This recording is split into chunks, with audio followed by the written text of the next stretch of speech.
विश्वं दर्पणदृश्यमाननगरी तुल्यन्निजान्तर्गतं पश्यन्नात्मनि मायया बहिरिवोद्भूतं यथा निद्रया यस्साक्षात् कुरुते प्रबोधसमये स्वात्मानमेवाद्वयं तस्मै श्रीगुरुमूर्तये नमः इदं श्रीदक्षिणामूर्तये बीजस्यान्तरिवाङ्कुरो जगदिदं प्राङ्निर्विकल्पं पुनः मायाकल्पितदेशकालकलना वैचित्रचित्रीकृतं मायावीव विजृम्भयत्यपि महायोगी वयस्वेच्छया तस्मै श्रीगुरुमूर्तये नमः इदं श्रीदक्षिणामूर्तये तस्मै श्रीगुरुमूर्तये नमः इदं श्रीदक्षिणामूर्तये ॐ सहना भवतु सहनौ भुनक्तु सह वीर्यङ्करवावहै तेजस्विनावधीतमस्तु मा विद्विषावहै ॐ शान्तिः शान्तिः शान्तिः सदाशिवसमारम्भां शङ्कराचार्यमध्यमाम् अस्मदाचार्यपर्यन्तां वन्दे गुरुपरम्पराम् ॐ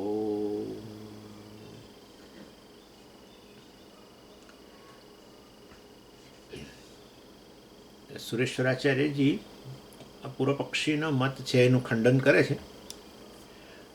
ત્રણ પૂર્વપક્ષી છે. એક તો જે આગળ કરીશું ચર્ચા, પણ કર્મ જ્ઞાન જે છે આત્મજ્ઞાન એનો સ્વીકાર કરે છે કે મોક્ષ પ્રદાન કરે, પરંતુ જરૂર નથી. કર્મથી જ મોક્ષ પ્રાપ્ત થઈ જાય. આત્મજ્ઞાન છે તમારા મોક્ષનું સાધન, પણ આ વેદમાં કહ્યું છે બરાબર છે, પણ જરૂર નથી. એને અભ્યુપેત્યવાદ કહેવાય. અભ્યુપેત એટલે સ્વીકાર. શાનો સ્વીકાર? જ્ઞાનનો, આત્મજ્ઞાનનો સાધન તરીકે, મોક્ષના સાધન તરીકે સ્વીકાર ખરો, પરંતુ જરૂર નહીં.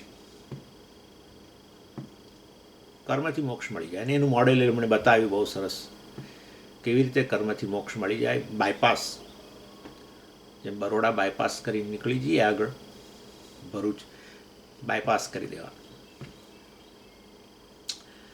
અને એમાં એમણે કહ્યું કામ્ય કર્મ છોડી દો. મોક્ષ એટલે નવો જન્મ ન થવો. જન્મનું કારણ પુણ્ય પાપ. નવા પુણ્ય જ નહીં ઉત્પન્ન જ નહીં કરવા. જે છે એનું પછી જોઈએ, પહેલાં નવું ઉત્પન્ન કરવાનું બંધ કરો. એટલે કામ્ય કર્મ છોડી દો. કામ્ય કર્મ કરો છો તમે, કોઈ યજ્ઞ કરો છો કારણ કે તમને કોઈક ઈચ્છા છે, એટલે તમે ફલાણો યજ્ઞ કર્યો, એના દ્વારા પુણ્ય મળે. એ પુણ્ય દ્વારા તમારી ઈચ્છાનો વિષય મળે. કામ્ય કર્મ છોડી દેવાના. પુણ્ય ઉત્પન્ન નહીં થાય નવું. જેની વેદે ના પાડી એ નહીં કરવાનું. બસ વેદ ના પાડે છે માટે બહુ સાવધાનીથી એને કરવાનું, નહીં તો પાપ ઉત્પન્ન થાય. એટલે એ કર્મો નહીં કરવા, નિષિદ્ધ કર્મો નહીં કરવા. નિત્ય નૈમિત્તિક કર્મ શાસ્ત્ર કહે છે એ કરો. કહે છે કે આ કરો, આ કરો, આ કરો, આ રોજે રોજ કરો, ફલાણું ફલાણું આ નિમિત્તે કરો, એ બધું કરવાનું. એટલે નિત્ય નૈમિત્તિક કર્મ કરો એટલે પેલો પ્રત્યવાય દોષ ઉત્પન્ન ના થાય. એટલે તમારા જીવનમાં અવરોધો ઓછો થઈ જાય મોક્ષ સામેના. અને પછી આ જે છે મતલબ આ ત્રણ વસ્તુ જો કરો તમે, તો છેવટે પુણ્ય પાપ તમે ઉત્પન્ન નથી કર્યા. નિત્ય નૈમિત્તિક કર્મ કરીને તમે પ્રત્યવાય અવરોધો દૂર કરો છો. અને અથવા ચાલો નિત્ય નૈમિત્તિક કર્મથી પુણ્ય ઉત્પન્ન થાય છે, જરૂર, પણ એ પુણ્ય જુદા પ્રકારનું છે. એ તો કોઈ કામ્ય કર્મ જેવું પુણ્ય તો છે નહીં. આ પુણ્ય તો અત્યારે જ તમારા જીવનની અંદર જો કંઈ અવરોધો હોય આ મોક્ષ સામેના, તે બધા દૂર કરે. આપણા ભૂતકાળનું શું, ચાલો આ બધું હવે નહીં કરવાનું, આ ડાપણ હવે આવ્યું, વાંધો નહીં. ભૂતકાળનું કરેલું શું આટલા જન્મોનું, પુણ્ય પાપ એ જે બધા પડ્યા છે એનું શું? નવા પુણ્ય પાપ ઉત્પન્ન ન કરે, પણ પહેલાંનું આ એ રસ્તો બતાવીને મેં તમને. આ જન્મમાં ભોગવી લેવાનું બધું, બસ. આ જન્મમાં પુણ્ય પાપ એ જે જૂના છે બધા એને અનુરૂપ તમને સુખ દુઃખ તો મળવાના જ છે. સુખ દુઃખ દ્વારા તમારે બધું ભોગવાઈ જાય, બસ. એટલે આ જીવનના અંતે બધું ઝીરો થઈ ગયું. નવું ઉત્પન્ન કર્યું નહીં, જૂનું બધું ભોગવી લીધું, પતી ગયું. એટલે પુણ્ય પાપ રહ્યા જ નહીં, તો હવે તમને ક્યાંથી જન્મ મળવાનો છે? મોક્ષ મળી ગયો ને. આમાં ક્યાં તમે પેલું અહમ બ્રહ્માસ્મિને બધું ભણવાની ક્યાં જરૂર છે? હું બ્રહ્મ છું ને આવું છું ને તેવું છું. ભલે ને શાસ્ત્ર બતાવતું આત્મજ્ઞાન મોક્ષનું સાધન વેદ, પણ જરૂર નથી. આ પહેલો પૂર્વ પક્ષ. 9 થી 13 શ્લોકમાં જેનો ઉલ્લેખ થયેલો, જેનો ઉત્તર આ 80 થી 84 શ્લોકમાં અપાઈ રહેલો છે. અને સુરેશ્વરાચાર્યે બહુ સરસ કહ્યું કે જ્યાં સુધી આ આત્મ વિષયક અજ્ઞાન છે ત્યાં સુધી કામ્ય કર્મો થવાના જ છે ને. પર અવશ્યપણે થશે. તમે ગમે એટલા સંકલ્પો સવારે ઉઠીને કરો કે હું એક પણ કામ્ય કર્મ નહીં કરું, બનવાનું જ નથી. બનવાનું જ નથી. કેમ નહીં નથી બનવાનું? એટલે તમે શું કહેવા? તમને ઉણપ સાલે છે. તમે આત્માને પૂર્ણ તો જાણતા નથી. અજ્ઞાન છે એટલે આત્માને તો ઊણો જ જાણો છો. જો ઉણપ હોય તો ઈચ્છા ઉત્પન્ન થવાની છે, ઉણપને દૂર કરવાની. આપોઆપ જ ઉત્પન્ન થાય. અને ઈચ્છા ઉત્પન્ન થાય એટલે કર્મ થવાનું જ છે. જે તે વસ્તુની ઈચ્છા, જેમાં તમને પૂર્ણતા દેખાય એ વસ્તુની પ્રાપ્તિની ઈચ્છા, એને ભોગવો એટલે તમને પૂર્ણતા લાગે ને, કારણ કે ઉણપ ચાલે છે. એટલે એ ઈચ્છા માટે તમે કર્મ કરશો, કામ્ય કર્મ જ થયું. જે તે વસ્તુની કામનાથી જ કર્મ કરશો. એ કર્મ પાછળ ઈચ્છા જ. કર્મ માટે એક જ વસ્તુ જવાબદાર છે, બીજું કોઈ કારણ જ નથી, અને છે ઈચ્છા. અને માટે ઈચ્છા રહેવાની જ છે, પૂર્ણતાની, ઉણપ દૂર કરવાની, જેને આપણે સુખની ઈચ્છા કહીએ. અને માટે એ સુખની ઈચ્છા જે તે વસ્તુમાં તમને જેમાં સુખ દેખાતો હતો, રાગ દ્વેષના અનુરૂપ એની ઈચ્છા, તે કે તમને કંઈક થોડો મળી જવાનો છે. નહીં સુપ્તસ્ય સિંહસ્ય મુખે પ્રવિશંતિ મૃગા.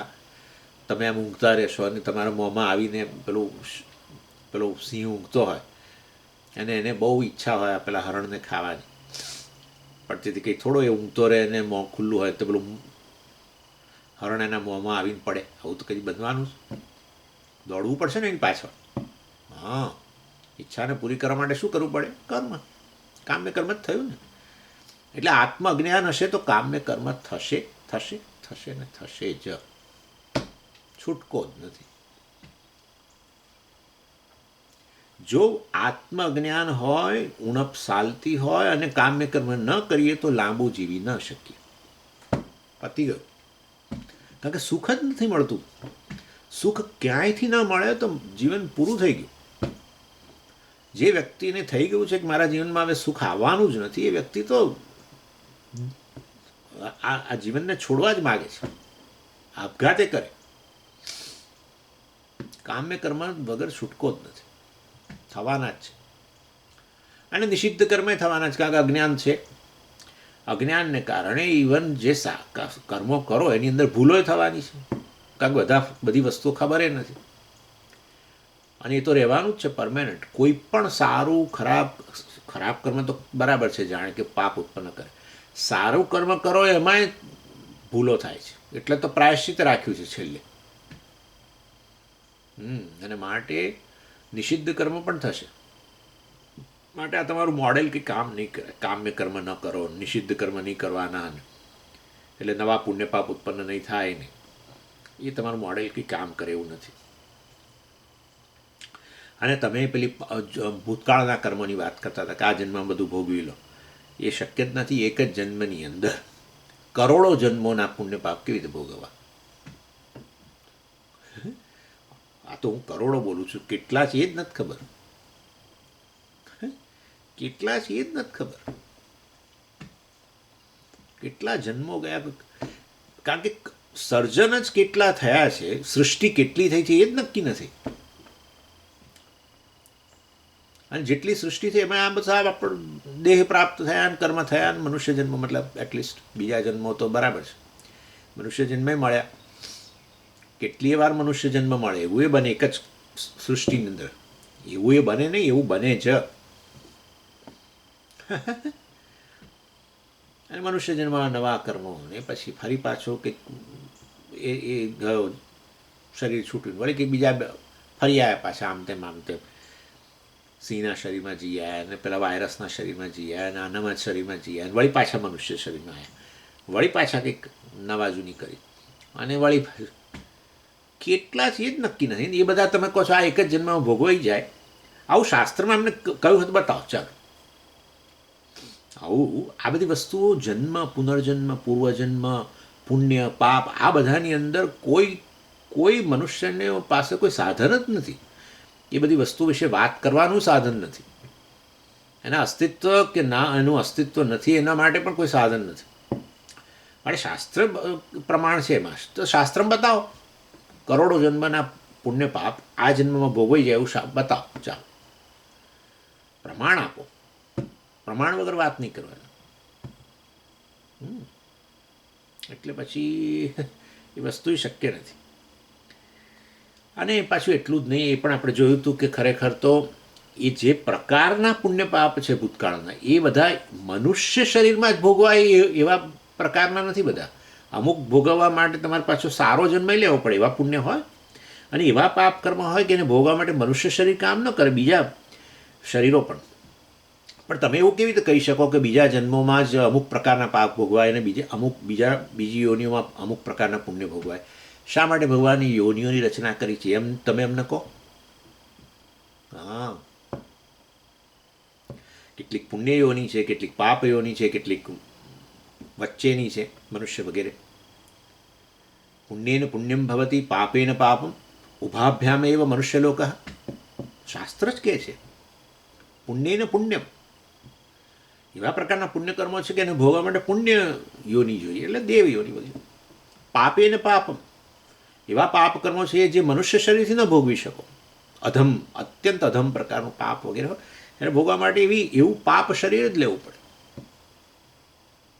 અધોયોની મતલબ.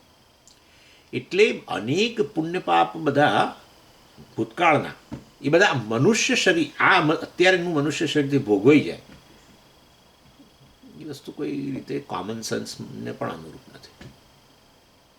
અને શાસ્ત્ર સ્પષ્ટપણે કહે છે કેટલીક પુણ્ય યોનિઓ, કેટલીક પાપ યોની, કેટલીક મિશ્ર વગેરે. મિશ્ર એટલે આ મનુષ્ય વગેરે વચ્ચે.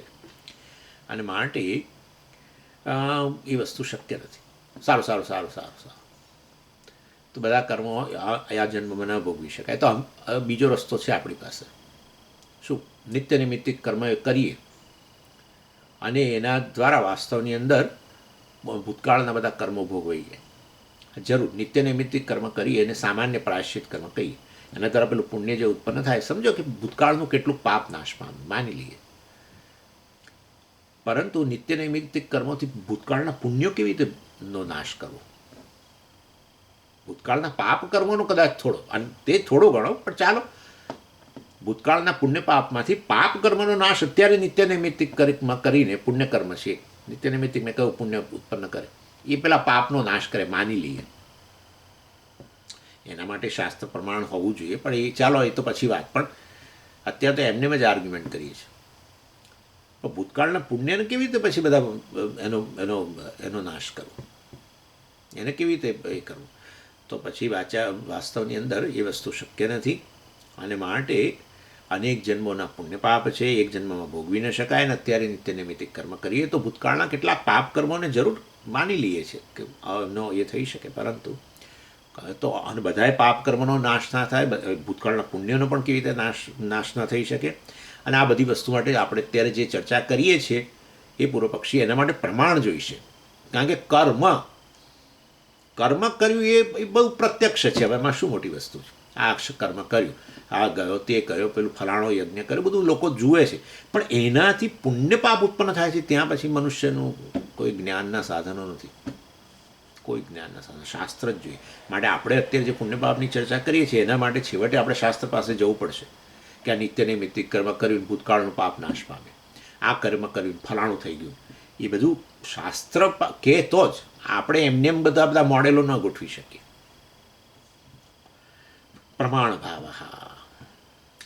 પછી 83મા શ્લોકમાં એ વસ્તુ કંઈક પાપ અપનુત્તયે વાક્યાત પ્રાયશ્ચિત્તમ યથા તથા ગમે તે કામ હાનાર્થમ નિત્યમ કર્મ ન વાક્યતઃ. એટલે કહ્યું કે પાપ ભૂતકાળના પાપ કર્મો માટે ચાલો પ્રાયશ્ચિત કર્મ, સામાન્ય પ્રાયશ્ચિત, નિત્ય નૈમિત્તિક કર્મ, વિશેષ પ્રાયશ્ચિત છે. મેં તમને કયા વિશેષ પ્રાયશ્ચિત રુદ્ર વગેરે છે, તો હું કંઈ બહુ ન કહી શકું, હું પોતે ઓથોરિટી નથી. અને જે પ્રકારનું પાપ થયું હોય આપણાથી, આપણે જાણતા હોઈએ કે આ પાપ કર્મ મારાથી થયું છે, એના માટે શાસ્ત્રમાં છે કે ભાઈ આ તમે આ પ્રકારનું પ્રાયશ્ચિત કર્મ કરો, એ વિશેષ પ્રાયશ્ચિત કહેવાય. નિત્ય નૈમિત્તિક કર્મ સામાન્ય પ્રાયશ્ચિત કે જે ભૂતકાળના પાપને થોડો નાશ કરે. પરંતુ વાસ્તવની અંદર આ ભૂતકાળના પુણ્યને માટે એ નિત્ય નૈમિત્તિક કર્મ કામ કરશે એને દૂર કરવા માટે ભૂતકાળના પુણ્યને, એવું તો ન વાક્યતઃ, આવું કોઈ વેદ વાક્ય છે નહીં. અને આ રીતે પછી આગળ સંબંધ ગદ્યમાં કહ્યું, અથાપી સ્યાત કામૈહિ એવ કામ્યાનામ પૂર્વજન્મ ઉપચિતાનામ ક્ષય ભવિષ્યતિ ઇતિ તન્ન યતઃ. એટલે પછી તો કે પછી હવે આ રહ્યું ને, એટલે ભૂતકાળના પુણ્યનું શું કરવું એ જે આપણે એને પ્રશ્ન કર્યો. એટલે એને કહ્યું કે જુઓ, હું તમને એક રસ્તો બતાવું ભૂતકાળના પુણ્યનો દૂર કરવા માટેનો. શું ભૂતકાળના પુણ્ય જે છે એને અત્યારના પુણ્યકર્મથી જ નાશ થઈ જાય. કેવી રીતે? તો કે કાંટો કાંટાથી જાય છે ને એવી રીતે. બોલો છે એટલે આવું બધું. અથાપી સ્યાત એટલે તમે આ પ્રકારનો આર્ગ્યુમેન્ટ સિદ્ધાંત મને કરો છો. અમે તમને રસ્તો બતાવીએ. પૂર્વજન્મ ઉપાચિતાનામ કામ્યાનામ ક્ષય. ભૂતકાળના પુણ્યકર્મો જે છે એ કામ્યાનામ એટલે કર્મણામ, ઉપચિતાનામ જે તમે મતલબ ઉપચિતાનામ એટલે ભૂતકાળમાં કરેલા છે ને એ પુણ્ય પ્રાપ્ત થયેલા છે પૂર્વજન્મ પહેલાંના જન્મમાં, એનો ક્ષય કામ્યહિ એવ ભવિષ્યતિ. બોલો, એ પુણ્યકર્મનો નાશ કરવા માટે હવે પુણ્યકર્મ કરો. જેવી રીતે કાંટો કાંટાને દૂર કરી દે એવી રીતે અત્યારના પુણ્યકર્મ કરીએ તો ભૂતકાળના પુણ્યનો નાશ કરી નાખીએ. બોલો, એટલે તન્ન આચાર્ય કહે છે આવું ન થઈ શકે. કેમ? અને પછી 84મા શ્લોકમાં કહે છે, પાપનામ પાપમભિઃ નાસ્તિ યથા એવ ઇહ નિરાક્રિયા કામૈઃ અપી તથા એવ અસ્તુ કામ્યાનામ અવિરોધતઃ. એટલે બે કારણો આપ્યા સુરેશ્વરાચાર્યજીએ કે વાસ્તવની અંદર ભૂતકાળના પુણ્યનો નાશ અત્યારના પુણ્ય દ્વારા ન થાય એના માટે બે કારણો આપ્યા. એક તો કહ્યું કે પ્રમાણનો જ અભાવ છે. આવું કોઈ જગ્યાએ શાસ્ત્રમાં છે નહીં કે અત્યારના પુણ્યકર્મ કરીએ તો ભૂતકાળના પુણ્યનો નાશ થઈ જાય. આવું કોઈ જગ્યાએ શાસ્ત્રમાં છે નહીં. અને આ બધી વસ્તુની વાત કરવા માટે શાસ્ત્ર પાસે જ જવું પડશે. શાસ્ત્ર જ જ્ઞાનનું સાધન છે. એ ભૂતકાળના પુણ્યની શું સ્થિતિ થાય એ વિશે કંઈ પણ બોલવું, અરે એના અસ્તિત્વ વિશે વાત કરવી પણ એના માટે શાસ્ત્ર પાસે જવું પડે. પુણ્ય પાપના અસ્તિત્વ માટે જ શાસ્ત્ર પાસે જવું પડશે. તો પછી એની સ્થિતિ શું વગેરે થાય એના માટે તો શાસ્ત્ર પાસે જવું જ પડે. અને માટે પ્રત્યક્ષ અનુમાન કશું કામ કરી ન શકે. માટે આપણે બે ભેગા થઈને આના વિશે કોઈ નિર્ણય ન કરી શકીએ. આપણે બંને શાસ્ત્ર પાસે જવું પડે. જ્ઞાનના સાધન શાસ્ત્ર જે છે પુણ્ય પાપના સંદર્ભમાં એના પાસે જ જવું પડે. અને માટે ખરેખર આ પ્રકાર એટલે પહેલું તો એ જ ઉદાહરણ એ વસ્તુ કહે છે પુણ્યકર્મ ભૂતકાળના પુણ્યનો અત્યારના પુણ્યકર્મ દ્વારા નાશ વગેરે એ વસ્તુ એના માટે કોઈ પ્રમાણ નથી. અને બીજું એવી ને એવી રીતે કહી શકીએ કે પાપ જે છે ભૂતકાળના એને માટે અત્યારના પાપ કર્મો તમે તો કદાચ એ આગળ જઈને કહેશો હમણાં કે અત્યારે પાપ કર્મ કરીએ કે જેથી ભૂતકાળના પાપ કર્મો નાશ પામે, કાંટો કાંટાને કાઢે, એવું બધું ના હોય. પાપમનામ પાપમભિઃ નાસ્તિ. પાપમનામ નિરાક્રિયા. હા, પહેલું પાપમનામ નિરાક્રિયા.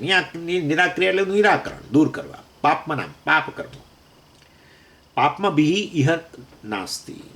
અત્યારના પાપ કર્મો કરીને ભૂતકાળના પાપનો નાશ કરીએ. યથૈવ તથૈવ એવી જ રીતે કામ્યાનામ નિરાક્રિયા. ભૂતકાળના પુણ્યકર્મનો અત્યારના કામ્યૈઃ અપી નાસ્તિ. અત્યારના પુણ્યકર્મો દ્વારા નાશ ન થઈ શકે. કેમ ન થઈ શકે? અવિરોધતઃ. નાશ કરવા માટે બંને એકબીજાના વિરોધી હોવા જોઈએ. આ તો બહુ નક્કી છે. બંને એકબીજાના મિત્ર હોય તો શા માટે નાશ કરે? કે ઉપરથી એને પ્રોત્સાહન આપે. જે કરતો હોય ને એમાં પ્રોત્સાહન આપે. નાશ કરવા માટે વિરોધી હોવું જરૂરી છે. આપણે બહુ સાદી વાતો કરીએ. જો શાસ્ત્રનું આ વેદાંતિનું કામ છે, આ સમજો આ વસ્તુ વેદાંતિનું કામ શાસ્ત્રનો આધારે લેવો અને સાથે સાથે કોમન સેન્સનો આધાર લેવો. કેવળ શાસ્ત્રનો આધાર લઈને કહીએ ને તો આપણે ક્રિશ્ચન જેવા થઈ જઈએ. ના બસ આવું કહ્યું છે બાઇબલમાં, કશું વિચારવાનું નહીં. બાઇબલમાં આવું કહ્યું છે માટે આ કરો, કુરાનમાં આવું કહ્યું છે માટે કરો, એવું નહીં. શાસ્ત્ર કહે છે એ વસ્તુને તમે તમારા બુદ્ધિમાં ગોઠવો તર્ક સહિત, કોમન સેન્સ વગેરે દ્વારા. શ્રુતિ અનુકૂળ તર્ક કહેવાય ને, શ્રુતિ સંમત તર્ક કહેવાય. શ્રુતિના વાક્યનો આધાર અને એ વાક્યને બુદ્ધિમાં બેસાડવા માટે તર્ક, યુક્તિ, નહીં તો બુદ્ધિ સ્વીકારશે નહીં. એટલે આપણે કહીએ છીએ કે જ્યાં આ પ્રકારનો અવિરોધતા, આચાર્ય કહે છે વિરોધ જ નથી બીજાનો, માટે કેવી રીતે શા માટે નાશ કરે? પાપનો પાપ સામે કોઈ વિરોધ નથી અને એવી રીતે પુણ્યનો પુણ્ય સામે વિરોધ નથી, તો કેવી રીતે નાશ કરે? સારું સારું સારું સારું. પણ તમે જે આત્મજ્ઞાન કરો છો એ આત્મજ્ઞાન તો વાસ્તવની અંદર ભૂતકાળના પુણ્યનો નાશ જે છે એ કેવી રીતે કરે? તો પછી કારણ કે આત્મજ્ઞાન તો અમારી દ્રષ્ટિએ પુણ્ય ઉત્પન્ન કરે છે અને એ પુણ્ય પછી ભૂતકાળના પુણ્યનો નાશ કેવી રીતે કરે? તમે તો કહો છો આત્મજ્ઞાન જે પ્રાપ્ત થાય અને ભૂતકાળના પુણ્ય પાપ બધા સંચિત બધું નાશ પામી જાય. તમે તો એવું બોલતા હતા એકવાર. તો આત્મજ્ઞાન પ્રાપ્ત કરવું તો પુણ્યકર્મ જ છે. તો એ પુણ્યકર્મ ભૂતકાળના પુણ્યનો કેવી રીતે નાશ કરે છે? તમે જ બોલો છો વેદાંતિ કે હવે આત્મજ્ઞાન પ્રાપ્ત કરીએ તો ભૂતકાળના બધા સંચિત કર્મો, પુણ્ય અને પાપ બધું નાશ પામી જાય. તે તમે એ કેવી રીતે બોલો છો? એટલે પછી આપણે કહ્યું કે જ્ઞાન જે છે વાસ્તવમાં એ પુણ્યકર્મય નથી ને પાપકર્મય નથી. જ્ઞાન છે, કર્મ વસ્તુ છે. કર્મ કર્તૃત્વ પર આધારિત છે, જ્ઞાન કર્તૃત્વનો બાદ કરનારું છે. પતી ગયો. અને બીજી વસ્તુ મેં તમને કહી દઈએ, પુણ્ય પાપ જે છે એ અજ્ઞાનની ઉપજ છે અને માટે આ અજ્ઞાનનું વિરોધી હોવાને કારણે અજ્ઞાનનું કાર્ય એવા પુણ્ય પાપનું પણ વિરોધી છે અને માટે નાશ કરી નાખશે. કેવી રીતે પુણ્ય પાપ અજ્ઞાનમાંથી આવે એવું કેવી રીતે કહેવાય? તે તો બહુ મોટી ચર્ચા આપણે પહેલાં કરી ગયેલા છે. ક્યાં કરી ગયા? તમે પણ આવું પૂછી શકો, ક્યાં કરી ગયા? હવે આપણે સ્વામીને પૂછીએ, સ્વામી યાદ નહીં હોય કશું, તમને કહું ને, આપણે એમ જ પૂછો ક્યાં કરી એમ કહો. સરળ, સિમ્પલ. અજ્ઞાન ને આત્મ અજ્ઞાનને કારણે તમે આત્મા જેવો છે એવો નથી જાણતા. એનો અર્થ થયો ને અજ્ઞાન એટલે શું? આત્મા અકર્તા છે એવો નથી જાણતા. ખાલી અજ્ઞાન હોય તો સારું પડે, એટલે પછી વિપરીત ખ્યાલ ઉત્પન્ન થાય, ભૂલ, એરર. આત્માને કરતા કહીએ તો પછી વાસ્તવની અંદર જે કરીએ એ કર્મ બની ગયો અને એ કર્મ કરીએ તો પછી એમાંથી પુણ્યપાપ ઉત્પન્ન થશે અને માટે પુણ્યપાપ માટે જવાબદાર તો છેવટે આત્મજ્ઞાન જ છે. એટલે પુણ્યપાપનો વિરોધી આત્મજ્ઞાન રહેવાનું જ છે. આત્મજ્ઞાન આત્મ અજ્ઞાનનો નાશ કરે ને, એ તો એટલું તો ખરું ને. અને અજ્ઞાનનો નાશ થાય તો અજ્ઞાન તો કારણ છે, તો અજ્ઞાનમાંથી ઉત્પન્ન થયેલા પુણ્યપાપનો નાશ થાય કે ના થાય? કારણ જ ન રહે તો કાર્ય કેવી રીતે રહેવાનું છે? એટલે વાસ્તવની અંદર પેલા તંતુ જ બળી ગયા, કોટનના તંતુ જ બળી જાય પછી પેલું કપડું કેવી રીતે રહેવાનું છે? કારણ નાશે કાર્ય નાશ, સિમ્પલ છે. અને માટે આત્મજ્ઞાન પુણ્યપાપનો વિરોધી તો છે જ. આત્મજ્ઞાન પુણ્ય નથી ને પાપે નથી. આત્મજ્ઞાન તો પુણ્યપાપનો વિરોધી છે. કારણ કે આ આત્મજ્ઞાન એ અજ્ઞાનનો વિરોધી. અજ્ઞાનનો વિરોધી જ્ઞાન. અજ્ઞાન નાશ થયું, કારણ નાશ પામ્યું તો પછી કાર્યનો નાશ. અને માટે આ રીતે વાસ્તવની અંદર આ વસ્તુ આપણે સમજાવીએ છીએ કે ખરેખર છેવટે પુણ્યપાપની નાશ માટે આત્મજ્ઞાન જ જોઈએ. તમે સ્વીકારતા નથી આત્મજ્ઞાનને, તમે કર્મ કર્યા કે વેદમાં કર્મની જ વાત કરી છે વગેરે બોલો છો, પરંતુ આત્મજ્ઞાનની આવશ્યકતા તો છે મોક્ષ માટે. જન્મ ન લેવો હોય, પુણ્યપાપનો નાશ કરવો હોય તો આત્મજ્ઞાન લાવવું જ પડશે, બાકી કોઈ મોડેલ કામ નહીં કરે એમ કહીએ છીએ આપણે.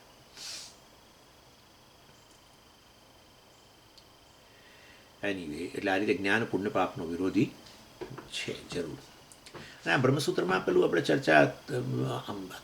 ચર્ચા કરીએ તો મારે એવું કહેવું તો પણ 10 વર્ષ પહેલાં આમ તો અથા તો બ્રહ્મ જિજ્ઞાસા એ જ્યારે ચર્ચા કરેલી ત્યારે એ વસ્તુ કહી હતી કે આ અથ શબ્દ જે છે એ બતાવે છે સાધન ચતુષ્ટય પ્રાપ્ત કરનાર વ્યક્તિ, એને બ્રહ્મની જિજ્ઞાસા.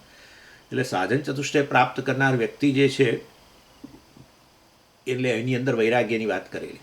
અને વૈરાગ્યનો અર્થ કે જેને પુણ્ય અને પાપ બંને માટે વૈરાગ્ય છે, આવી વાત આવે. પુણ્ય અને પાપ બંને માટે વૈરાગ્ય, એવું એવું તમે ક્યાં એ તો 10 વર્ષ પહેલાંની વાત કરો છો, અત્યારે અમને શું યાદ હોય? અરે હમણાં વૈરાગ્ય શતકમમાં ચર્ચા કરી આ સોમવારે જ 3 દિવસ પહેલાં. ત્યારે મેં કહ્યું કે આ પુણ્ય પણ જે છે વાસ્તવની અંદર પુણ્ય કે પાપ બંને માટે વૈરાગ્યની આવશ્યકતા છે.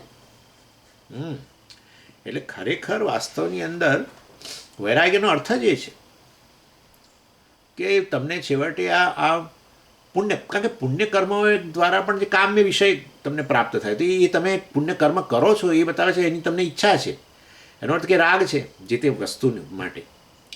એનીવે, એટલે ઇન શોર્ટ અથવા તો બ્રહ્મ જિજ્ઞાસા વગેરે જે છે એની અંદર જ આપણે આ વૈરાગ્યની ચર્ચા કરેલી. અને વૈરાગ્યની ચર્ચામાં આપણે આ કહેલું કે ભાઈ આ પુણ્ય હોય કે પાપ કર્મ હોય, બંને છેવટે એક સોનાની સાંકળ છે ને બીજી લોખંડની સાંકળ છે, પણ બંને બંધનમાં જ રાખે. આ જન્મોય પ્રાપ્ત થાય, રાગ દ્વેષે વધે, બધું જ થાય. એને એ કામ્ય કર્મ કરો પણ થાય, રાગને અનુરૂપ બધું થવાનું. ચાલો, એટલે ઇન શોર્ટ આ પુણ્ય પાપનો વિરોધી તો છે જ. શું? બ્રહ્મ જિજ્ઞાસા, બ્રહ્મજ્ઞાન જે છે, ઇવન બ્રહ્મજ્ઞાન પ્રાપ્ત કરતાં પહેલાં જ વાસ્તવમાં પુણ્ય પાપનો વિરોધ શરૂ થઈ જાય છે. પુણ્ય પાપ પ્રત્યેની ઉદાસીનતાને જ વૈરાગ્ય કહેવાય. પુણ્ય અને પાપ કર્મ પ્રત્યેની ઉદાસીનતા. પુણ્ય કર્મ એટલા માટે કરીએ છીએ કારણ કે એના દ્વારા કોઈક વસ્તુની પ્રાપ્તિની ઈચ્છા છે, કારણ કે એના માટે રાગ છે, એનાથી વિરુદ્ધ વસ્તુ માટે દ્વેષ છે. વૈરાગ્ય રાગ દ્વેષનો અભાવ હોય તો પુણ્ય અને પાપ કર્મ જે છે એ પાપ કર્મ પ્રત્યે પણ ઉદાસીનતા હોય છે. અને માટે અમારું બ્રહ્મજ્ઞાન તો પ્રાપ્ત થતાં પહેલાં જ પુણ્ય પાપનો વિરોધી છે. પ્રાપ્ત થાય ત્યારે તો આ કર્તૃત્વનો જ બાદ થઈ જાય ને, સંચિત નાશ પામે ને બધું આગામી ન રહે ને વગેરે વગેરે. પરંતુ આ રીતે આ વસ્તુ બતાવવામાં આવે છે. ચાલો, હવે સંબંધ ગદ્ય 85માં શ્લોક. એવં તાવત મુક્તે ક્રિયાભિઃ સિદ્ધત્વાत् इति निराकृतम् अथ आत्मज्ञानस्य सद्भावे प्रमाणसंभवः उक्तः तत्परिहाराय आह. એટલે 84માં શ્લોક સુધી આ સુરેશ્વરાચાર્યજીએ પેલો મેં કહ્યું ને પૂર્વ મીમાંસા જે છે એનો જેનો ઉલ્લેખ, એ આ પૂર્વપક્ષનો ઉલ્લેખ, મેં 3 પ્રકારના પૂર્વપક્ષી છે, એમાં 3 પૂર્વ મીમાંસક, પરંતુ એમાં પહેલો પૂર્વ મીમાંસકે જે 9 થી 13માં શ્લોકમાં જેણે વાત કરેલી, પોતાનો પક્ષ રજૂ કરેલો, એનું નિરાકરણ 80 થી 84માં શ્લોકમાં કરી દીધું. આ રીતે શું આત્મજ્ઞાન છે ખરું શાસ્ત્રમાં, પણ એની જરૂર નથી. અમે તમને આખું કર્મનું જ મોડેલ એવું બતાવીએ કે જેના દ્વારા તમે પુણ્ય પાપમાંથી જ મુક્ત બની જાઓ અને માટે નવો જન્મ ન લેવો પડે, મોક્ષ મળી જાય. એટલે એ અહીંયા પતી ગયું. મુક્તે ક્રિયાભિઃ સિદ્ધત્વાत्, ક્રિયાભિઃ કર્મભિઃ, કર્મથી જ મુક્તિ સિદ્ધ થઈ જાય, મોક્ષ સિદ્ધ થઈ જાય. એવું જે વખતે ત્યાં એ લોકોએ 9 થી 13માં શ્લોકની વચ્ચે આવું કોટેશન આવે છે એક મંત્રમાં, એક શ્લોકમાં, એ આચાર્ય કહે છે નિરાકૃતમ, એ પક્ષ પૂરો થઈ ગયો. અથ આત્મજ્ઞાનસ્ય સદ્ભાવે પ્રમાણ સંભવ ઉક્ત તત્પરિહારાય. એટલે વાસ્તવની અંદર આ આત્મજ્ઞાનના સદ્ભાવે, આત્મજ્ઞાન માટે વાસ્તવની અંદર આ પ્રમાણ સંભવ ઉક્ત, એટલે આ પ્રમાણની સંભાવના રહેલી છે, એ વસ્તુ અહીંયા કહેવામાં આવે છે. પણ એની એટલે હવે આ 9 થી 13માં શ્લોકની અંદર જે પૂર્વપક્ષ રજૂ થયેલો એ પૂર્વપક્ષ તો આ 84માં શ્લોક સાથે, 80 થી 84માં એનું નિરાકરણ કર્યું, આ 84માં શ્લોક સાથે પૂરો થઈ ગયો. હવે 85માં શ્લોકની અંદર બીજો પૂર્વપક્ષ, જેની અત્યાર સુધી ચર્ચા આવેલી જ નથી. આ તો 80 થી 84માં શ્લોકમાં આપણે જેનું નિરાકરણ કર્યું, એ પૂર્વપક્ષીને તો પહેલાં પણ આપણે એનું નિરાકરણ કરેલું છે, પણ ફરી પાછું કર્યું. પણ આ બીજો પૂર્વપક્ષ છે, એની તો પહેલી વાર જ આ પ્રકાર ચર્ચા, એની સામે દલીલ તો એ પહેલી વાર આવી રહી છે. ક્યાંથી ક્યાં સુધી? 85 થી 97. 85 થી 97ની વચ્ચે હવે આ બીજો પૂર્વપક્ષ છે, એનું નિરાકરણ થાય છે. એ બીજો પૂર્વપક્ષ શું છે એ વસ્તુ આપણે પહેલાં સમજી લેવી જોઈએ. એટલે એ સમજવા માટે પહેલાં સિંહાવલોકન ખબર છે ને? સિંહ જે છે એ જતો હોય જંગલમાં, ત્યારે આમ આગળ જતો જાય, પાછું થોડીક વાર ખબર નહીં એમ જ પાછો ફરીને આમ જોયા કરે, પાછો ફરીને પછી પાછો આગળ જાય, પછી પાછો આમ સેટ પાછો. અરે ભાઈ શું છે, તું તારે આગળ વધ ને, તારી પાછળ કોઈ આવે એમ જ નથી. પણ ના, એને સિંહ અવલોકન, સિંહનું અવલોકન.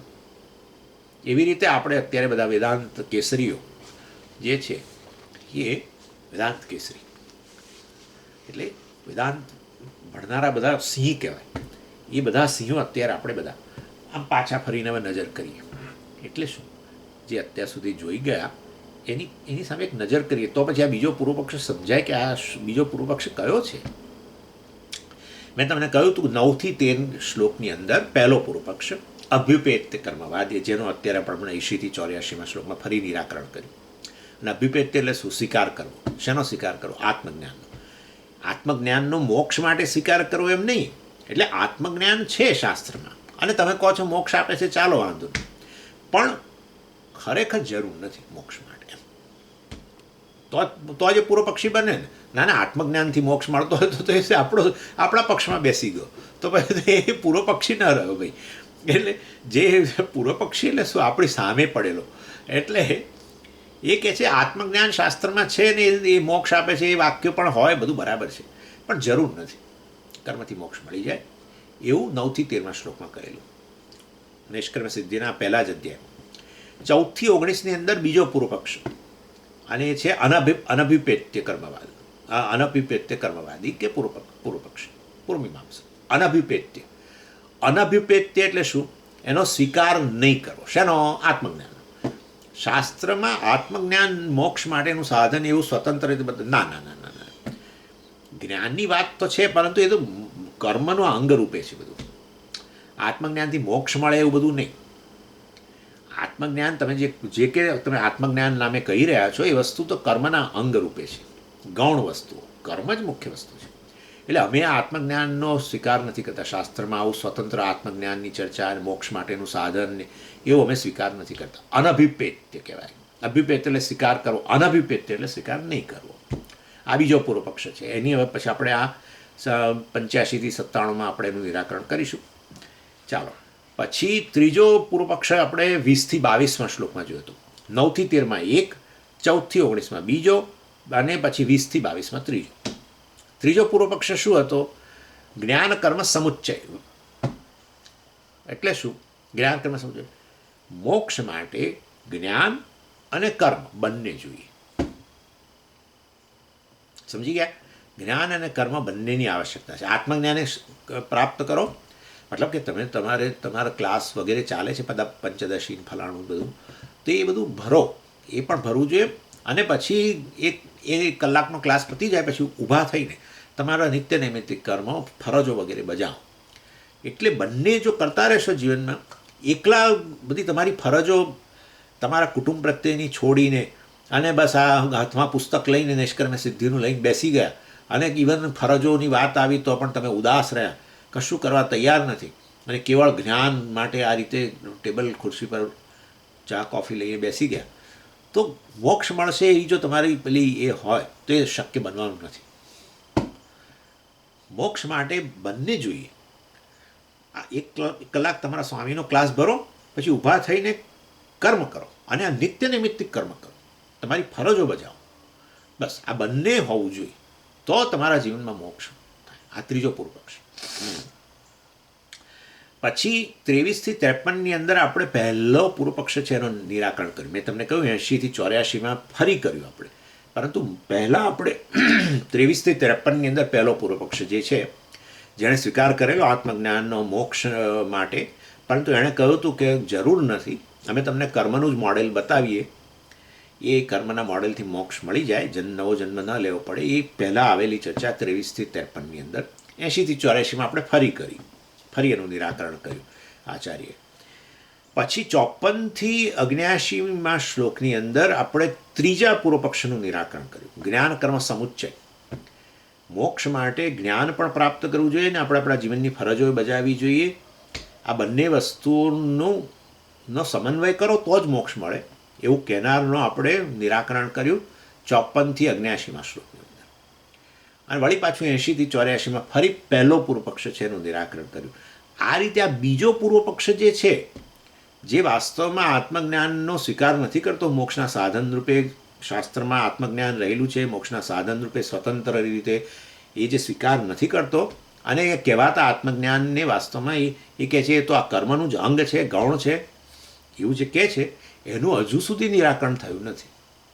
એનું હવે નિરાકરણ 85માં શ્લોકથી શરૂ કરીને 97માં શ્લોક સુધી છે.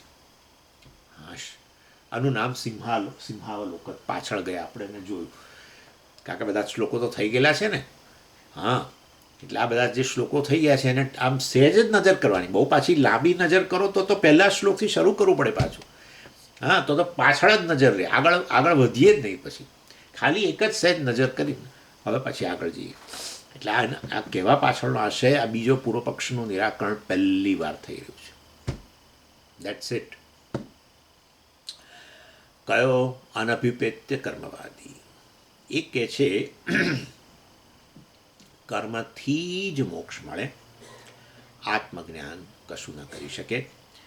અને એટલું જ નહીં, આ આત્મજ્ઞાન શાસ્ત્રમાં રહેલું છે, સ્વતંત્ર વિષય છે. આત્મજ્ઞાનનો વિષય બ્રહ્મજ્ઞાન શાસ્ત્રમાં છે.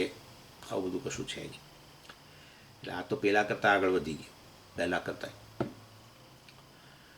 એ કહે છે કે સમગ્ર વેદ જે છે એનું એકમાત્ર તાત્પર્ય કર્મની અંદર જ છે, મોક્ષના સાધન માટે. અને જ્ઞાનમ તમને જ્યાં જ્યાં દેખાય છે એ બધું તો એ કર્મના અંગ રૂપે છે, કે કયું કર્મ કરવું ને કેવી રીતે કરવું ને ક્યારે કરવું ને ફલાણું, આ બધું જ્ઞાન જોઈશે ને. બસ, એટલે જ્ઞાન તો કર્મનું અંગ છે. બીજું બધું તમારે આત્મજ્ઞાન. ના, પણ આત્માની વાત કરે છે. અરે એ તો કર્તાની વાત કરે છે. આત્મા એટલે કોણ? તમે તમારી જાતને શું કહેશો? હું તમને પૂછું તમે કોણ છો? તો તમે કહેશો હું કરતા છું, આ બધું કર્મ કરવા માગું છું. હા, આ બધું શું તમે લઈ આવો છો? અકર્તાના ભોગતા ફલાણું બ્રહ્મને બધું. એ તો વાસ્તવમાં કર્મ કરનાર જે કરતા છે એને પ્રોત્સાહિત કરે છે. તું બ્રહ્મ છું, પરમાત્મા સમાન છું. પ્રોત્સાહિત કરો ને તમે, ત્યારે વ્યક્તિ પાસે કામ કઢાવી શકાય છે. હા, સરળ છે આ તો. કોઈ પણ વ્યક્તિને પ્રોત્સાહિત કરો તમે તો એ જરૂર કર્મ કરે. પછી તમારે જેવું કોઈ ના કરે. આવું કહે છે લોકો, આવું કે તમારા જેવું કોઈ ના કરે. ખરેખર આ કામ તો મારા ત્યાં પ્રસંગ છે, હવે આ કામ તો તમારે જ કરવાનું છે. ચાંદલો લખવાનું કામ તમારું, કારણ કે તમે એટલી ચોકસાઈથી કરો છો, આમ કરો છો. રસોડું તો તમારે જ સંભાળવાનું છે. મેં જોયા જ તમને, બીજે પણ તમે સંભાળ, બહુ સરસ, કશો બગાડ ન થયો તો આમ ન થયો તો ફલાણું ટીકું. એવી રીતે તમારું કહેવાતું આત્મજ્ઞાન એ તો આ કર્તાને પ્રોત્સાહિત કરવા માટે એને આ રીતે આત્મા બ્રહ્મ છે, ફલાણો છે, ઢીકણો છે ને એ બધું કહે. ખરેખર આવું આત્મજ્ઞાન મોક્ષ માટેનું આવું બધું કશું છે નહીં. આ તો કર્મનું અંગ કહેવાય, કે જેમાં કર્તાને આ રીતે બ્રહ્મના રૂપમાં પ્રોત્સાહિત કરવા માટે અને એનો મહિમા ગાવા માટે, કે જેથી એ, કારણ કે બિચારો બહુ નિરાશ થયેલો છે ને. એક વ્યક્તિના જીવનમાં સેલ્ફ રિજેક્શન બહુ છે, પોતાનો તિરસ્કાર, આત્મતિરસ્કાર બહુ જ છે. એટલે વારે વારે નિરાશ થઈ જાય છે બિચારો છે બાપડો, અને એને પ્રોત્સાહિત કરવાની બહુ જરૂર છે. એટલે આવા વાક્યો શાસ્ત્રમાં છે, અયમ આત્મા બ્રહ્મ, આ આત્મા કે હું તો બ્રહ્મ છું. આહા, નિત્ય શુદ્ધ બુદ્ધ મુક્ત સ્વભાવ. એટલે આત્મજ્ઞાન મોક્ષનું સાધન છે એવું અમે સ્વીકારતા જ નથી. કહેવાતું તો આત્મજ્ઞાન શાસ્ત્રમાં એ તો કર્મનું અંગ છે. માટે અનભિપ્રેત્ય કર્મવાદી છે. પહેલો પક્ષ કેવો હતો? આત્મજ્ઞાન મોક્ષનું સાધન છે, શાસ્ત્રમાં કહ્યું છે સ્વતંત્ર રીતે, બધું બરાબર છે, પણ અમે તમને કર્મનું જ મોડેલ એવું બતાવીએ કે જેનાથી મોક્ષ મળી જાય, આત્મજ્ઞાનની જરૂર નથી. આ બીજો છે કે છે આવું છે જ નહીં. આ કહેવાતું આત્મજ્ઞાન તો એ તો કર્મનું ગૌણ અંગ છે. બોલો, છે કેવા ચેમ્પિયન લોકો છે, વિચારો. એટલે આ અને 3 પ્રકારના કર્મ છે, કાયિક, વાચિક, માનસ કર્મ છે. એ બધા કયા છે, કેવી રીતે કરવા વગેરે બધી વસ્તુ માટે જ્ઞાન જોઈએ જ નહીં. એને જ જ્ઞાન કહેવાય નહીં. તે જ્ઞાન બધું શાસ્ત્રમાં છે, અમે સ્વીકારીએ છીએ અંગરૂપે. બસ. એનીવે, એટલે કર્મમાં જ તાત્પર્ય છે, જ્ઞાનમાં તાત્પર્ય નથી. કોણ? બીજો પૂર્વ પક્ષી કહે છે. એને માટે એને ઉત્તર આપવો પડશે. એટલે આ 85માં શ્લોક જે છે વાસ્તવની અંદર, એમાં એના ઉપોદ્ઘાત, એની અંદર વાક્યની અંદર આ વસ્તુ કહેવામાં આવે છે. એવમ તાવત, અત્યાર સુધી નિરાકરણ કરવામાં આવ્યું. મારા દ્વારા મયા નિરાકૃતમ આચાર્ય કહે છે, મારા દ્વારા અત્યાર સુધી નિરાકરણ કરવામાં આવ્યું. શેનું? 1 નંબર મુક્તે ક્રિયાભિ સિદ્ધત્વાत्. આ કર્મથી જ મોક્ષ મળી જાય એવો જે પહેલો પૂર્વ પક્ષ હતો, જે ઉલ્લેખ સૌથી પહેલાં 9 થી 13 થયેલો, અને જેનો અમે નિરાકરણ પહેલાં કરેલું છે, આમ તો 23 થી 53ની અંદર, પણ છતાંય ફરી આ 80 થી 84માં શ્લોકની અંદર અમે એનું ફરી નિરાકરણ કર્યું. અથ આવે એટલે માનવાનું કે હવે નવી વસ્તુ શરૂ થાય છે, બદલાયો ટોપિક એમ. અથ એટલે હિયર આફ્ટર. હવે આત્મજ્ઞાનસ્ય સદ્ભાવે પ્રમાણ અસંભવ.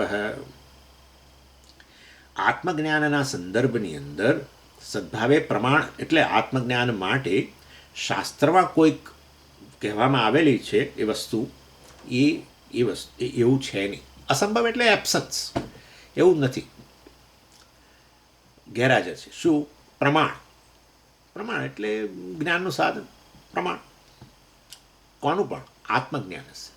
આત્મજ્ઞાન માટેનું સાધન પ્રમાણ, મતલબ વેદ વાક્યો એવા કે જે આત્મજ્ઞાન પ્રદાન કરે આપણને, એવા વાક્યો ગેરહાજર છે.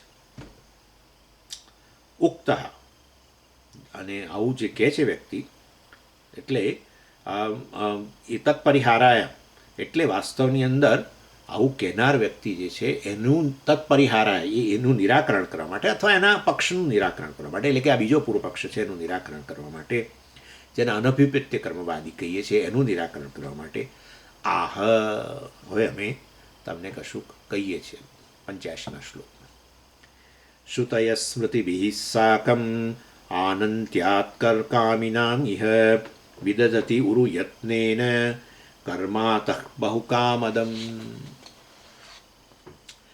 પૂર્વપક્ષી કહે છે કે પહેલાં પૂર્વપક્ષ બતાવવું પડે ને, એટલે પહેલાં પૂર્વપક્ષ કોટ કરશે પછી ના પાડશે, એનું નિરાકરણ કરશે. પૂર્વપક્ષી શું કહે છે? આ બીજો પૂર્વપક્ષ જે છે કહે છે કે શાસ્ત્રો, બધા જ શાસ્ત્ર, શ્રુતિ સ્મૃતિ ઇતિહાસ પુરાણો બધું, એ તો આગળ વધી ગયા છે, બધાની અંદર આટલો બધો પરિશ્રમ કર્યો છે, આ બધા ગ્રંથો રચવાનો, પુરાણોને, હા તે મહાભારતને, વેદને, આ બધા ગ્રંથો જે છે વાસ્તવમાં એ છેવટે 3 પ્રકારના કર્મો મનુષ્ય કરે અને એનું કલ્યાણ થાય એના માટે છે, બીજું કશું છે. કયા 3 પ્રકારના કર્મ? એટલે કે છે આ કાયિક, વાચિક અને માનસ કર્મો જે છે એ કર્મ એ કરે જે શાસ્ત્રમાં કહેવામાં આવેલા છે, અને શાસ્ત્રો એટલે બધું લઈ જ લેવાનું, શ્રુતિ સ્મૃતિ ઇતિહાસ પુરાણો બધું, એનું આખા બધા શાસ્ત્રોનું તાત્પર્ય કેવળ આ 3 પ્રકારના કર્મો મનુષ્ય કરે એના માટે છે, બીજું કશું છે નહીં. સુરેશ્વરાચાર્યજી કહે છે એવું એ વાત તમારી ખોટી છે. હું જરૂર માનું છું કે બધા શાસ્ત્રોની અંદર વેદથી શરૂ કરીને ઇતિહાસ ને પુરાણો સુધી જરૂર કર્મ મોટો ટોપિક છે, એ વસ્તુ બરાબર. કર્મની ચર્ચા વિપુલ પ્રમાણમાં છે, બિલકુલ સાચું, એમાં કોઈ શંકા નહીં. અને એ રીતે કર્મ અને માટે પણ એ બધા એ પ્રિડોમિનન્ટ, એટલે કે એ મુખ્ય ચર્ચા જણાતી હોવા છતાં પણ વાસ્તવની અંદર કેટલોક પોર્શન એવો છે શાસ્ત્રોની અંદર કે જેમાં વાસ્તવમાં આ પ્રકારે આત્મજ્ઞાનની પણ ચર્ચા રહેલી છે. અને પણ પેલો પોર્શન મોટો છે, કેમ? શાસ્ત્રમાં એટલું એ પોર્શન મોટો છે માટે એ જ મુખ્ય વસ્તુ છે અને તમારું આત્મજ્ઞાન નામની વસ્તુ જ નથી, એવું કેમ ન કહી શકીએ? અરે ભાઈ, કર્મની ચર્ચા હંમેશા એ ટોપિક મોટો જ રહેવાનો છે. કેમ? કારણ કે કર્મ કરીને એને એની ઈચ્છાઓ જે પૂરી કરવી છે, ઈચ્છાઓ વિપુલ છે. એક જ વ્યક્તિને ની અંદર હજારોની સંખ્યામાં ઈચ્છા છે, અને જુદી જુદી ઈચ્છાઓને પૂર્તિ માટે જુદા જુદા પ્રકારના કર્મ કરવા પડે. અને પ્રત્યેક ઈચ્છાનો જે વિષય હોય છેવટે જે પ્રાપ્ત કરવું હોય એ મર્યાદિત જ હોવાનું, એ તો નક્કી છે. કેવી રીતે કહી શકો મર્યાદિત જ હોય? કેવી રીતે કહી શકો? અત્યારે એને અપ્રાપ્ત છે, હા અત્યારે તો અપ્રાપ્ત છે, તો પછી મર્યાદિત હશે કે અમર્યાદિત હોય? અનંત હોય તો પ્રાપ્ત જ થઈ ગયેલો હોય ને. અને માટે અનંત વસ્તુ અપ્રાપ્ત છે આવું બોલી જ ન શકાય. માટે કર્મથી પ્રાપ્ત થતું કર્મફળ મર્યાદિત જ હોય, અને મર્યાદિત હોય તો પછી હજારોની સંખ્યામાં હોય. મર્યાદિત વસ્તુ હજારો હોય, હજારો એટલે અને એ પ્રત્યેકને અપ્રાપ્ત વિષયને પ્રાપ્ત કરવા માટેનું સાધન કર્મ જ છે. અને એ કર્મ તો પછી કેટલા હોવા જોઈએ? અનંત. માટે કર્મનો ટોપિક મોટો જ હોવાનો, કર્મનો ટોપિક ઘણો મોટો. જ્યારે જ્ઞાન જે છે વાસ્તવની અંદર એ જ્ઞાન તો હંમેશા આત્મજ્ઞાન જે છે એમાં અમે શેની વાત કરી છે? શની પ્રાપ્તિની વાત કરી છે, અનંત વસ્તુની. તો અનંત વસ્તુ પણ અપ્રાપ્ત તો છે. તમે એવું બોલો છો? ના, અમે બોલીએ જ નહીં ને, એ તમે બોલો, અમે ના બોલીએ. અનંત વસ્તુ અપ્રાપ્ત છે એવું કહીએ તો અમે અમારા જેવો મૂર્ખો કોઈ નહીં. હા હા, અનંત વસ્તુ પ્રાપ્ત હોય અને અપ્રાપ્ત જણાતી હોય અજ્ઞાનને કારણે, ત્યાં તો જ્ઞાન કામ કરે. અને માટે વાસ્તવમાં આત્મજ્ઞાન દ્વારા અનંતની પ્રાપ્તિ એ નાનો ટોપિક જ હોય, કારણ કે તો ઓલરેડી પ્રાપ્ત છે એ તો. અને એ બધા માટે કોમન જ રહેવાનું છે. જ્યારે પેલામાં કર્મમાં તો એ કર્મ કરનાર, આ હું કર્મ કરું, મને મારી ઈચ્છાના વિષયો જુદા છે અને માટે એ બધાની પ્રાપ્તિ માટે હું કર્મ કરું, કારણ કે મારી ઈચ્છાઓ જુદી છે. એવી રીતે તમે, એવી રીતે ત્રીજી, એવી રીતે ચોથી વ્યક્તિ, એવી રીતે પાંચમી વ્યક્તિ, દરેકની ઈચ્છાઓ જુદી જુદી. એના માટે એ ઈચ્છાઓની પ્રાપ્તિ માટે, ઈચ્છાની વિષયોની પ્રાપ્તિ માટે કર્મ પણ જુદા જુદા. અને માટે એ તો અનંત. અને માટે કર્મકાંડ મોટો ટોપિક જ રહેવાનો છે. જ્યારે આત્મજ્ઞાન તો અનંત વસ્તુ છે. અનંત વસ્તુની ઈચ્છામાં તમારી અનંત વસ્તુની ઈચ્છા અને મારી અનંત વસ્તુની ઈચ્છા જુદી હોય જ ન શકે. મારે છે ને અનંત નંબર 1 પ્રાપ્ત કરવું છે, તમારે અનંત નંબર 2 પ્રાપ્ત કરવું. એ અનંત વસ્તુ હોય જ એક. અને માટે ખરેખર એમાં ઈચ્છાનો ભેદ એ ના હોય. અને માટે એ એક જ વસ્તુ હોય, એમાં ઈચ્છાનો ભેદ પણ ન હોય. માટે એની પ્રાપ્તિ માટેનું જે કંઈ સાધનની ચર્ચા જે હોય એ તો નાનો ટોપિક જ હોવાનો છે. પ્રાપ્તની પ્રાપ્તિ કરવાની છે, એ અજ્ઞાનની નિવૃત્તિ માટે. બસ કહેવાનું છે કે આત્મા પૂર્ણ છે, અનંત છે, બ્રહ્મ છે. એટલા માટે એ અમારો ઉપનિષદ જે છે ટોપિક નાનો જ હોય. એમાં તમે કંઈ ઓહો કર્મની બહુ મોટી ચર્ચા છે, માટે કર્મનું જ તાત્પર્ય છે ને તમારું આ ઉપનિષદમાં તો એક જ પાનું છે, માટે એ તો આ કર્મનું અંગ છે ને આત્મજ્ઞાન નામનો કોઈ સ્વતંત્ર વિષય જ નથી ને, આવું તમે ન કહી શકો. શ્રુતય સ્મૃતિભિ સાકમ. હા, સાકમ, સાર્ધમ, સહ, આ બધા એક જ શબ્દો. શ્રુતિ સ્મૃતિ સહિત. શ્રુતિ એટલે કે આ બધા વેદ વગેરે જે છે, સ્મૃતિ સહિત એટલે કે ઇતિહાસ ને પુરાણો વગેરે સહિત. સાકમ એટલે એની સહિત. વિદધતી, વિધાન કરે છે. શું? બહુ કામદમ કર્મ. અનેક પ્રકારના, બહુ કામદમ, અનેક પ્રકારની ઈચ્છાઓની પૂર્તિ માટેના કર્મોનું વિધાન કરે છે. શ્રુતિ સ્મૃતિ સહિત બધા જે છે આ પ્રયત્ન, એનું વર્ણન કરે છે. ઉરુ યત્ને ને, ખૂબ બધો ઉરુ યત્ન. ઉરુ એટલે બહુ, પુષ્કળ, વિપુલ. યત્ન એટલે પ્રયત્ન. એટલે શાસ્ત્ર અનેક અનેક વિટંબણાઓ વેઠીને, અનેક પ્રયત્ન કરીને આ બધા કર્મોનું વિધાન કરે છે. એની પાછળનું કારણ શું છે? કામી નામ અનંત્યાત. કામીઓ અનંત છે. કામીઓ અનંત છે અથવા તો કામ અનંત છે. ચાલો, કામ એટલે ઈચ્છાઓ જ અનંત છે. એકની અંદર જ અનંત ઈચ્છાઓ છે ને પછી બીજામાં બેનાથી જુદી ઈચ્છા, ત્રીજામાં એનાથી જુદી ઈચ્છા. અને માટે કામ, અનેક ઈચ્છાઓ છે, અનેક ઈચ્છાઓના વિષયો છે. એ વિષયોની પ્રાપ્તિ માટેનું સાધન કર્મ છે. અને માટે અનેક કર્મોનું વર્ણન કરવું જ પડે. અને માટે કર્મકાંડ મોટો પોર્શન છે. કર્મકાંડનું માં જ તાત્પર્ય રહેલું છે વેદનું, એવું તમે ન કહી શકો. મર્યાદિત વસ્તુ હોય જે તમે પ્રાપ્ત કરવા માગો છો, જે અપ્રાપ્ત છે ને પ્રાપ્ત કરવું હોય, મર્યાદિત વસ્તુ અનંત હોય. અને એની ઈચ્છાઓને માટે થઈને એના સાધનની ચર્ચા પણ અનંત હોય. આ રીતે અહીંયા એ બતાવવામાં આવ્યું. અને પછીના શ્લોકની અંદર હવે એ વસ્તુ એના સંબંધ ગ્રંથની અંદર એ વસ્તુ ની ચર્ચા કરે છે.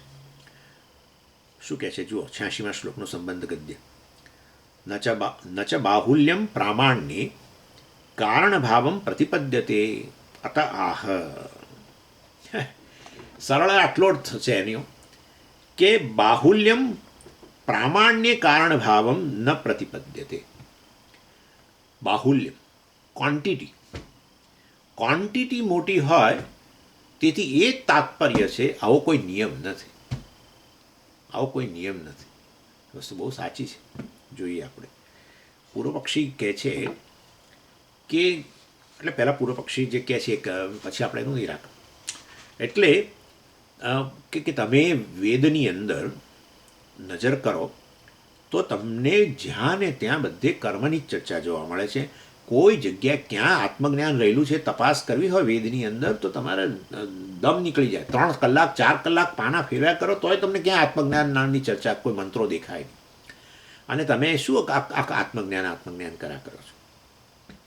અને માટે વેદમાં પ્રમાણ અને વેદની અંદર બાહુલ્ય, વેદની અંદર આ બધા જે વાક્યો જે છે, પ્રમાણ વાક્યો જેને કહીએ, એ બધા પ્રમાણ વાક્યો તો કર્મ સંબંધી છે.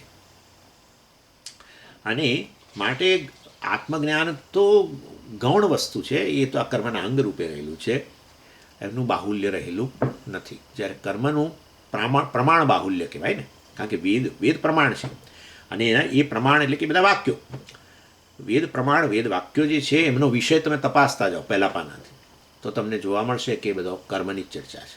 અને માટે ખરેખર આવું આત્મજ્ઞાન નામની વસ્તુ ખરેખર છે નહીં શાસ્ત્રની અંદર. જ્યાં ને ત્યાં વિપુલ પ્રમાણમાં બધા વેદ વાક્યો જે છે, પ્રમાણ વાક્યો જે છે, એ પ્રમાણ કર્મનું જ નિરૂપણ કરે છે. અને માટે વેદનું તાત્પર્ય કર્મમાં છે, વિપુલતાને કારણે. સુરેશ્વરાચાર્યજી થોડો ટેકનિકલ જવાબ આપે છે, બરાબર સમજજો આ વસ્તુ. આના દ્વારા કોઈક બીજો એક ડાઉટ આપણે અત્યાર સુધી કદાચ ન ઉત્પન્ન થયો હોય તો એ ઉત્પન્ન કરીને દૂર કરવાનો એક પ્રયત્ન કરીએ. ચાલો, કે છે કે કોઈ પણ જ્ઞાન જે છે એ જ્ઞાન જે સાધનથી ઉત્પન્ન થાય એ સાધનની અંદર વિપુલતા કે ઓછાપણું હોય જ નહીં. કેવી રીતે?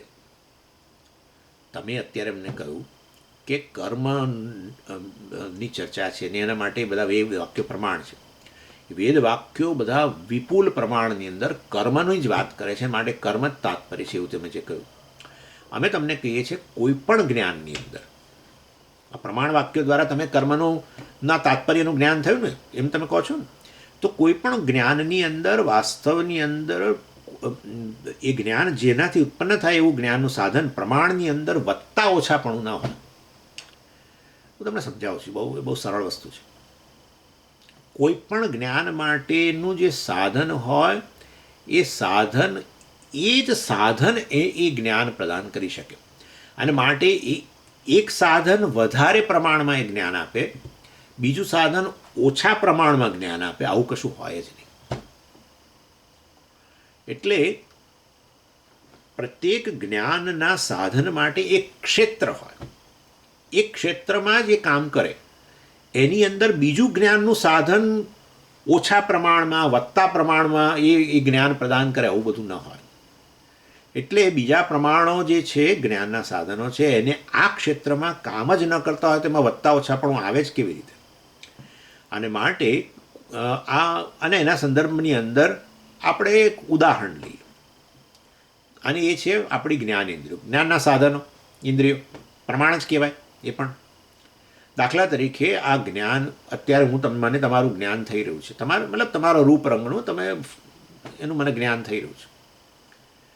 એ રૂપરંગનું જ્ઞાન માટે હું સાધન વાપરું છું ચક્ષુ. એટલે ચક્ષુ જે છે એનું ક્ષેત્ર કેવળ રૂપરંગનું જ્ઞાન પ્રાપ્ત કરવાનું છે. ચક્ષુ રૂપરંગનું જ્ઞાન વધારે પ્રમાણમાં આપે અને કાન પણ રૂપરંગનું જ્ઞાન આપે, પરંતુ ઓછા પ્રમાણમાં આપે. આવું કદી જોવા મળ્યું નથી, આવું હોય જ નહીં. જે તે જ્ઞાનના સાધનનું પ્રમાણનું ક્ષેત્ર જે છે હોય એ નિશ્ચિત થયેલું હોય, એની અંદર બીજા જ્ઞાનના સાધનનો ઉપયોગ જ ન હોય, એને એ વસ્તુ અવેલેબલ જ ના હોય. રૂપરંગ ક્યારેય કાન માટે ઉપલબ્ધ જ નથી, તો પછી કાન ઓછા પ્રમાણમાં રૂપરંગનું જ્ઞાન આપે આવું બોલાય જ નહીં, અને આંખ વધારે પ્રમાણમાં રૂપરંગનું જ્ઞાન આપે આવું કહેવાય છે. એવી રીતે ધ્વનિના સંદર્ભમાં છે.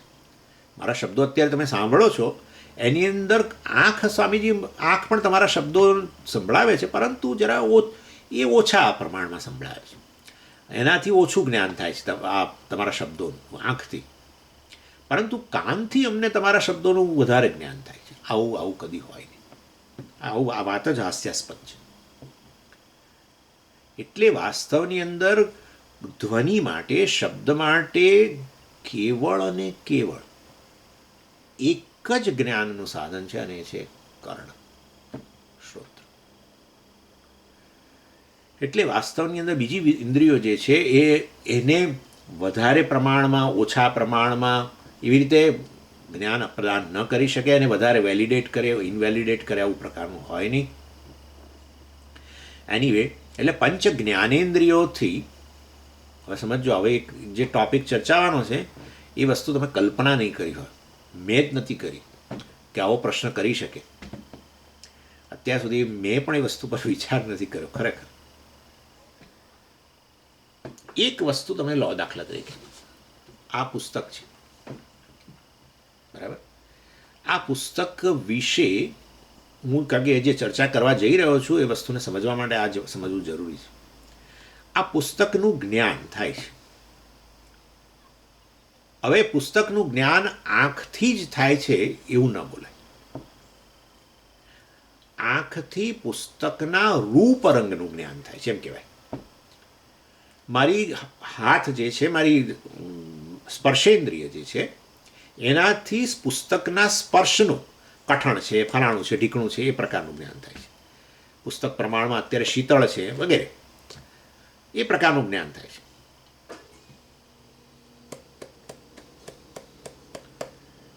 પુસ્તકમાંથી આવતા ધ્વનિનું જ્ઞાન આનાથી થાય છે. આનાથી એટલે સમજી જાઓ છો ને, શ્રોત્રથી થાય છે. પુસ્તકની વાસનું જ્ઞાન આનાથી થાય છે, બરાબર ને, નાસિકાથી. હવે પાંચમું તો સ્વાદ છે, એ મારે તમને પ્રેક્ટિકલ કરીને ના બતાવાય, એટલે પાછું એ તો કોઈ સમજી ચાટીને બતાવે.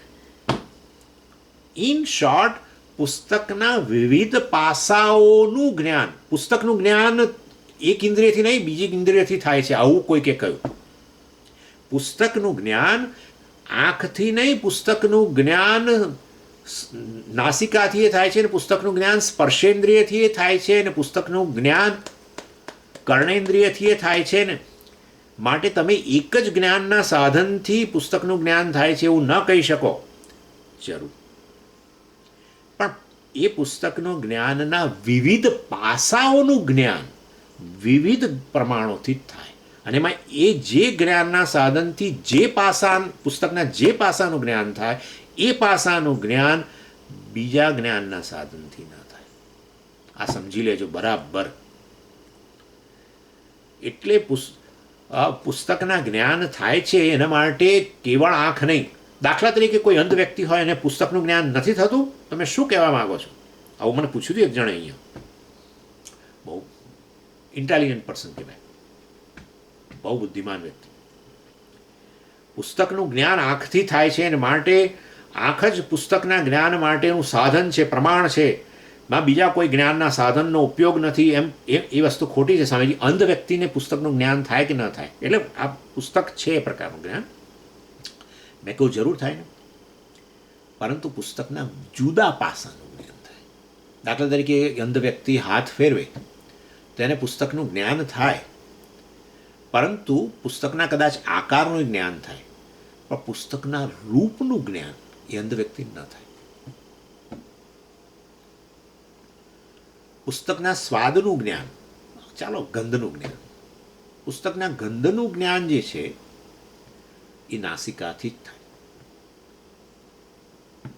એ નાસિકાથી પુસ્તકના રૂપરંગનું જ્ઞાન ન થાય. પુસ્તક ચોરસ છે એવું નાસિકાથી ખબર ન પડે. સમજો બધા. એટલે આ અત્યારે ચર્ચા એ ચાલે છે કે વેદ જે છે એ વેદની અંદર ના વેદના વાક્યો પ્રમાણ કહેવાય ને. આ પણ એ પ્રમાણથી વાસ્તવમાં એ બધા કર્મનું નિરૂપણ કરે છે મોટાભાગના વાક્યો, અને માટે વેદનું તાત્પર્ય કર્મમાં છે. એ આ બસ આની આ વિપુલતાથી નક્કી થાય.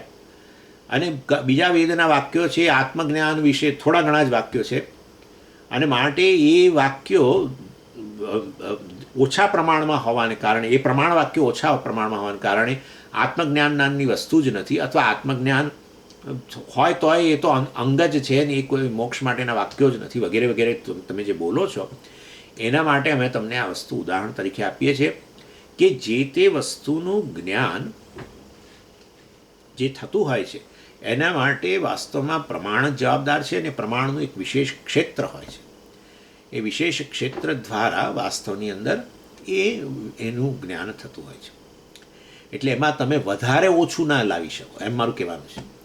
અને માટે વેદનું તાત્પર્ય વિપુલતાને આધારે, વિપુલ વાક્યો, વધારે વાક્યોને આધારે વેદનું તાત્પર્ય, વેદનો વિષય, જ્ઞાનનો વિષય કેવળ કર્મ છે એવું ન કહી શકાય. એવું ન કહી શકાય, કારણ કે વિપુલતા કંઈ નક્કી ન કરી શકે. આત્મજ્ઞાન જે છે એ વેદ વાક્યો સ્વતંત્ર પ્રમાણ છે, મારો આટલું કહેવાનો આશય છે. આંખ જે છે એના માટે આના રૂપરંગ માટે આંખ જે છે સ્વતંત્ર વસ્તુ છે. એમાં કાનનો સહાય લેવાની, કાન ઓછા પ્રમાણમાં પણ એને સહાય કરે આંખને, અને એ પણ રૂપરંગમાં મદદ કરે જ્ઞાનમાં, આવું કદી હોય નહીં. માટે ચાલો એ વેદના આપણે એ મને જવા દઈએ. હું બીજી એક વસ્તુનું ઉદાહરણ આપું. પૂર્વપક્ષી કહે છે કે આ તમે જે કહ્યું ને એ અમને સત્ય નથી લાગતું. કેમ? એટલે કહે છે કે સમજો, દાખલા તરીકે તમે દૂર ધુમાડો જોયો, અને ધુમાડો જોયો તો તમને શાનું જ્ઞાન થયું? એટલે આપણે કહ્યું કે અગ્નિનું જ્ઞાન થયું, અગ્નિના અસ્તિત્વનું જ્ઞાન થયું ને, થયું. શાનાથી થયું? અનુમાન. બરાબર છે, એ આપણે જાણીએ છીએ. જ્યાં જ્યાં ધુમાડો હોય ત્યાં અગ્નિ રહેલો હોય. અત્યારે આ સામે પહાડ પર ધુમાડો છે માટે ત્યાં અગ્નિ રહેલો છે, એટલે અગ્નિનું અસ્તિત્વ છે. એ અગ્નિના અસ્તિત્વના જ્ઞાન માટે કયું જ્ઞાનનું સાધન વાપર્યું? આપણે કહ્યું અનુમાન. બરાબર. પછી તમે ત્યાં પહોંચ્યા, અને ત્યારે તો પણ તમને શાનું જ્ઞાન થયું? પહાડ પર પહોંચ્યા તો શાનું જ્ઞાન થયું? અગ્નિનું જ્ઞાન થયું ને. આ અગ્નિનું જ્ઞાન થયું. તો તમે હવે કયું સાધન જ્ઞાનનું વાપર્યું? પ્રત્યક્ષ. બરાબર. તો કહે છે કે જુઓ, એક જ વસ્તુના જ્ઞાન માટે બે જ્ઞાનના સાધનો વપરાય કે ના વપરાય? પ્રત્યક્ષથી પણ અગ્નિના અસ્તિત્વનું જ્ઞાન થયું, અને અનુમાનથી પણ શાનું જ્ઞાન થયેલું? અગ્નિના અસ્તિત્વનું. માટે તમે કહો છો કે જે તે જ્ઞાનનો સાધન જે વિષયનું જ્ઞાન પ્રદાન કરે એમાં બીજું પ્રમાણ કદી કામ ન કરે. તો અનુમાનથી અગ્નિના અસ્તિત્વનું જ્ઞાન થયું, તો હવે બીજા જ્ઞાનના સાધન પ્રત્યક્ષથી પણ અગ્નિના જ અસ્તિત્વનું જ્ઞાન થયું કે ના થયું? થયું. માટે વાસ્તવની અંદર વેદનું તાત્પર્ય જે છે એ અમે જે વિપુલતાને આધારે કહી રહ્યા છીએ, કારણ કે અન્ય જે વાક્યો જે છે એ તો ઓછા પ્રમાણ, એટલે અંગરૂપે કર્મનું જ્ઞાન પ્રદાન કરે. આ બધા આપણા ઉપનિષદના વાક્યો મેં તમને કહ્યું એ અંગ છે કર્મનું. જ્યારે બીજા બધા વાક્યો જે છે એ વિપુલ પ્રમાણની અંદર રહેલા છે, અને માટે એ બધા વાક્યો શેનું જ્ઞાન પ્રદાન કરે છે? કર્મનું. અર્થાત કર્મનું તાત્પર્ય નક્કી કરે છે, કર્મ વિષય છે નક્કી કરી આપે છે. એટલે આવું હોય, વિપુલતાવાળું હોય ને ઓછાવાળું પણ હોય. બે જ્ઞાનના સાધનો વાસ્તવની અંદર એક જ વસ્તુનું જ્ઞાન પ્રદાન કરી શકે. એટલે તમારા કહેવાતા ઉપનિષદના વાક્યો જે છે એ પણ કર્મના અંગમાં જ કર્મનું જ્ઞાન પ્રદાન કરવામાં સહાયભૂત છે. અને મારા કર્મકાંડના વાક્યો છે એ દ્વારા તો કર્મનું તાત્પર્ય જ નક્કી થઈ જાય છે. અને માટે જ્ઞાનના સાધનની અંદર એક જ જ્ઞાનનું સાધનથી એક જ પ્રકારનું જ્ઞાન થાય, બીજા જ્ઞાનના સાધનથી બીજા પ્રકારનું જ્ઞાન થાય, આ વાત ખોટી જ તમારી. સારું, ત્યારે જવાબ આપવો પડશે. શું કરીએ?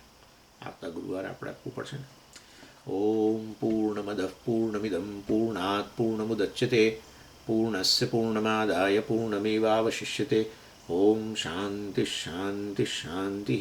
હરિ ઓમ શ્રી ગુરુભ્યો નમઃ.